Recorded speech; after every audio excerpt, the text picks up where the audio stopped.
Hello, listener. Um,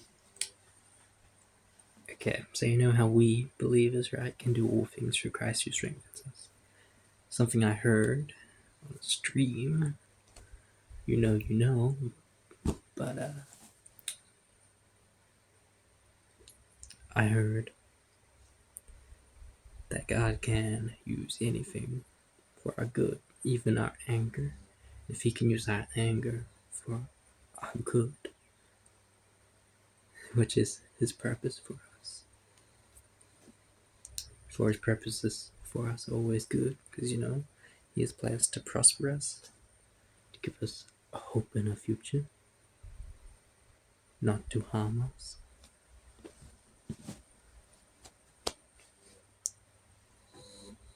So if He can use our anger for our own good, He can somehow, some way shift it to, hatred for one thing and turn it into a productive, good thing for us, for our life, that He lives through us. We live surrendered lives to Him, okay? We don't. Yeah, surrendered.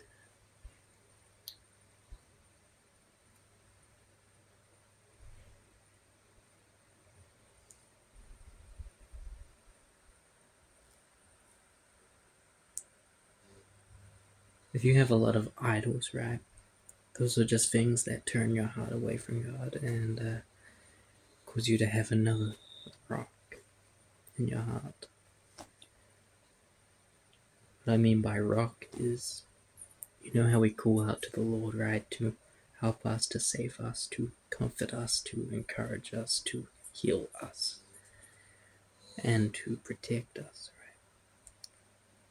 If you have a different habit that does even one of those things, it could be considered an idol.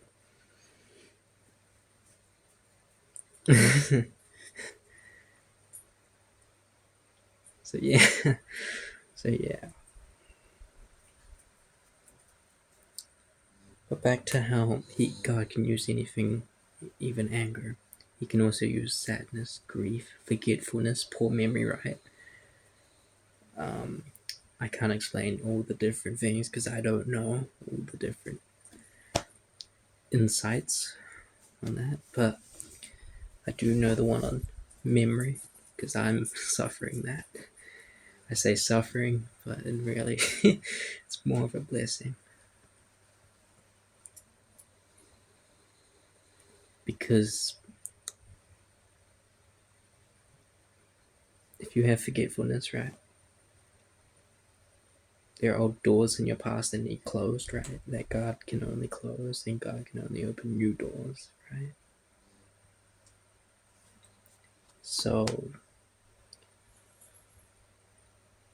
you can only think that and ponder and wonder.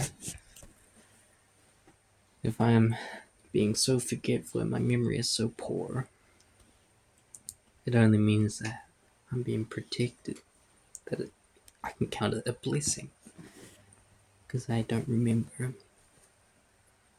past hurt. I don't remember past feelings.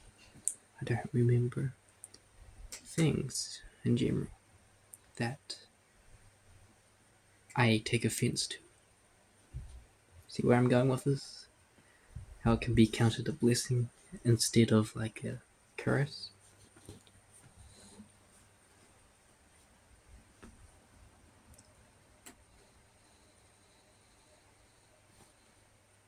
And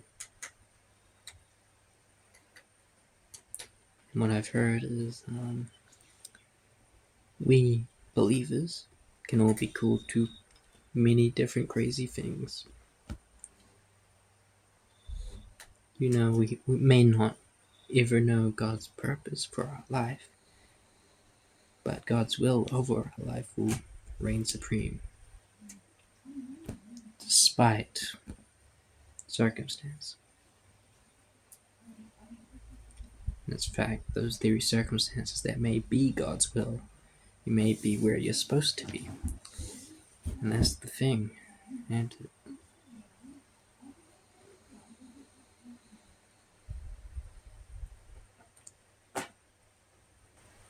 but if you know, you will know. Because God will communicate it to you, His will, in pieces.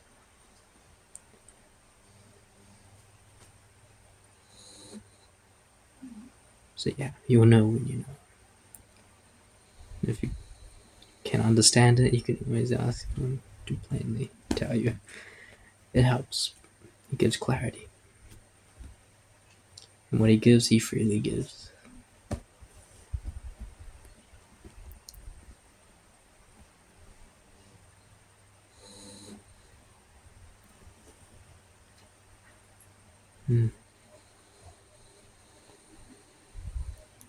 And just to leave it off with a verse, I'll say it. This verse in Hebrews chapter 11, verse 1. Why, free.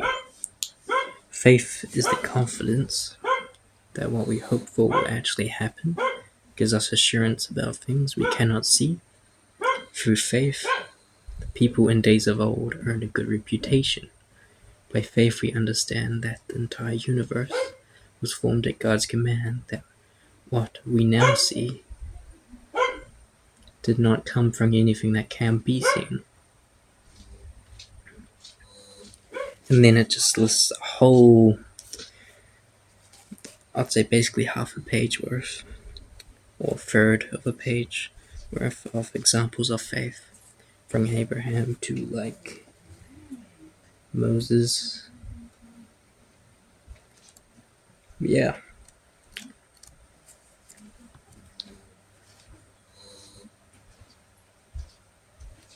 And I'm then gonna leave it off with another verse. On Hebrews chapter 12, verse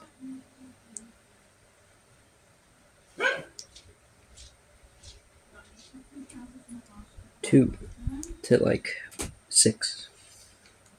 We do this by keeping our eyes on Jesus, the champion, who initiates and perfects our faith.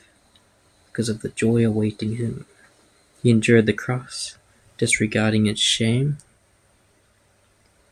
and then now he is seated in the place of honor beside God's throne. Think of all the hostility he endured from sinful people. Then you won't become weary and give up. After all, you have not yet given your lives in your struggle against sin. And have you forgotten the encouraging words God spoke to you as his children? He said, "My child, don't make light of the Lord's discipline, and don't give up when he corrects you, for the Lord disciplines those he loves, and he punishes each one he accepts as his child."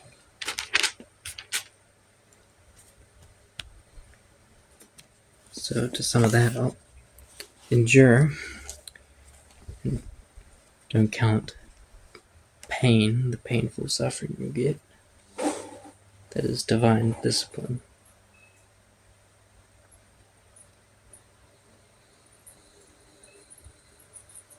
Okay, here it is, yep. To go on to chapter 12 of Hebrews, to verse 10. For our earthly fathers disciplined us for a few years, doing the best they knew how, but God's discipline is always good for us, so that we might share in his holiness. No discipline is enjoyable while it is happening. It is painful. It's painful, but afterward there will be a peaceful harvest of right living for those who are trained in this way.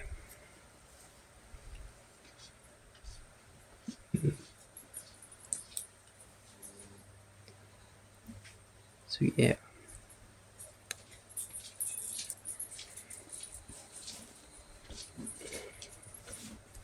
Just some things that could help you.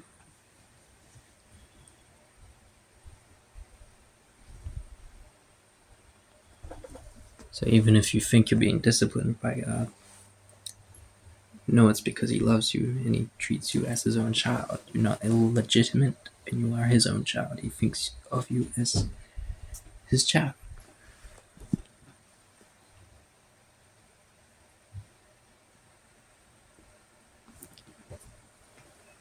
And we can have faith in the things we hope for, the unseen things.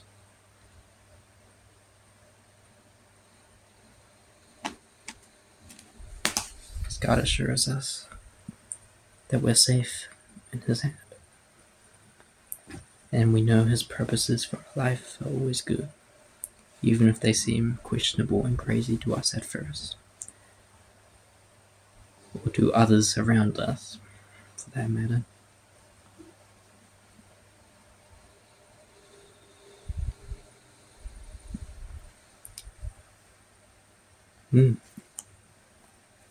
Have hope. See you later. Goodbye.